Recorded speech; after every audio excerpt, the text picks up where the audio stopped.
For the last 7 years, I've been an Aussie living here in the United States, and I've got to be honest, some of the things that Americans do to be friendly would get you some pretty strange looks back home. In fact, we might even consider them offensive. How rude! So it brings the question, are Americans actually rude? Today, we're going to break down some of the biggest cultural shocks that I've experienced and get to the bottom of some of these American habits that might not be seen friendly as they seem. You better take cover. Oh. Understanding cultural differences in social interactions can be tough. And what might seem rude in one culture can be completely normal in another. For example, in some cultures, direct eye contact is a sign of respect, while in others it's seen as aggressive. So when we encounter behaviours that are different from our own, it's easy to misinterpret them as rudeness.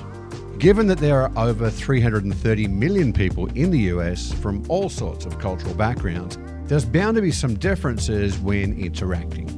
So let's start with the first thing that you'll probably encounter the moment that you step off the plane, the greeting. How you doing? How you doing? How you doing? Well, thanks for asking. I'm doing fine. Just got in today. My brother-in-law picked me up at the airport. Mighty big airport y'all got here. And the people here are so nice. In America, how are you isn't really a question. It's just another way of saying hello. Here, it's more of a verbal signal, kind of like a bird call. It just means, I see you, now let's just get this done. I don't feel you appreciate me. It might feel incredibly dismissive at first, but it's just a different social script. It's not rudeness, it's efficiency dressed up as friendliness. The next thing that you will notice is the sheer performance of customer service. Well, hello, Manson family. I hear we're celebrating a reunion tonight. In Australia, service is usually pleasant and fairly straightforward, but it's not a show. In America, the friendliness is cranked up to 11.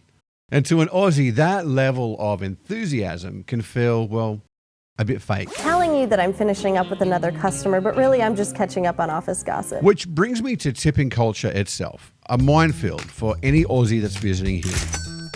Tipping isn't customary back home, and here it feels like a mandatory social tax with a confusing set of unwritten rules. You're expected to tip 15 to 20% for table service, $1 for a drink, and something for the person who hands you a takeaway bag.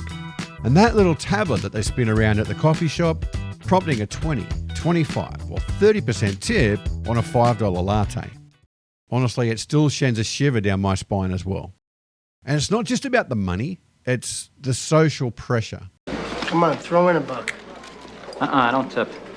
You don't tip? No, I don't believe in it. In a way, it makes the whole interaction feel transactional instead of genuinely hospitable. Americans are, by and large, incredibly open people. Strangers will start a conversation with you in a line, on a bus, or pretty much anywhere. They'll compliment your shoes, they'll ask about your accent, and 5 minutes later, you might know their entire life story, their recent divorce, their kids' soccer tournament, or their unfiltered thoughts on local government.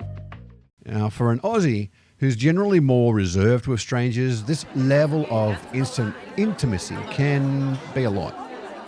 There's usually a bit of a buffer. You don't just dive into the deep end on personal topics. What Americans see as directness and openness can feel like a complete lack of boundaries to an outsider. There's a cultural difference in what's considered public versus private information. It's not meant to be rude. In fact, it's a way of being welcoming. But it takes some serious getting used to for those that are just arriving here. And let's talk about volume, because there seems to be a general acceptance that public spaces in America are just louder. Whether it's someone having a loud phone call on a quiet train or a group of friends howling with laughter in a restaurant, it's something that you notice, and in many other cultures, like in Australia or Japan even. Being loud in public is seen as being disruptive and inconsiderate. Here, it often just feels like another form of self-expression. This sometimes goes hand in hand with a different idea of personal space. Americans, especially in big cities like New York and Chicago, seem to stand just that little bit closer in lines and conversations, and it's a subtle difference, but when you combine the closeness with the volume, it can feel like your personal bubble is under attack. Oh, you must be Kramer. I've heard about you. It's not aggression, it's just a different social setting that can feel rude if you aren't used to it. Why do people who you know personally and have met many times not say hello? This is a thing that I've noticed over the years of living here, and I'm really lost as to why. I'd love to hear of your own experiences with this as an aspect, or maybe you're an American who can shed some light on this for me. I used to work for a large national corporation, and I'd have employees that would come into work first thing in the morning, walk straight past my open office door with the big windows, clearly seeing I was there, that I could see them come in and they would not acknowledge me or say good morning. Now, these were people that I got on really well with. It got to the point where I'd bring it up in team meetings and say, hey guys, how about we say hello to each other in the morning? Because it wasn't just me, it was everybody else as well. They wouldn't even say hello to each other. I don't think it's asking too much that we greet each other when we're first meeting.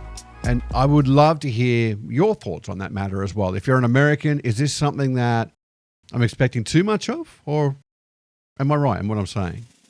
Now, don't get me wrong. It's not like they're being deliberately rude. It's just something that seems to be not the norm for them. In a way, it's almost like your last shift has not really ended and you've been there the whole time, even though it might have been a week since you've seen these people. I've found social interactions can be similar too. Friends of my wife coming around to see her and being comfortable to engage in conversation with myself, but when coming with their husbands or partners, it's like we had never met. The husbands stick together and the wives are separated. So is there a cultural issue with men and women talking to each other? There must be something more to this that I'm missing. Now, looking at the stats, 47% of Americans say the way that people behave in public is ruder than it was prior to COVID. There are also statistics that show Americans are sadder now than in any past era. Now, kids' sporting events I've also found to be a little strange. I see the same parents 3 times a week at training and then monthly at competitions, but there's this strange aloofness about them. I make eye contact and they look away. I say hello or good morning, and it's like this big effort for them to respond. I'm not sure why. I've spoken to these people before.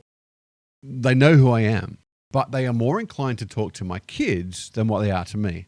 Maybe it's because I'm an older parent and not as young as the other ones in the crowd. Maybe it's the funny accent I have, or maybe there's a cultural aspect here that I'm missing. Americans, help me out with this one. I am fortunate to have some great American friends who are very similar to what we are used to back home. But I do feel that overall there is something here that needs to be understood further. So after 7 years, have I figured it all out? Absolutely not. I still get caught off guard and I still have a mini panic attack at the tipping screen. But I've learned that what often feels like rudeness is rarely about malice. It's just about a different set of social rules and a different definition of what it means to be friendly. Ultimately, these differences aren't about one culture being better than another. They're just different. Hit that subscribe button for me, and I'll catch you next time. Hooroo, mateys.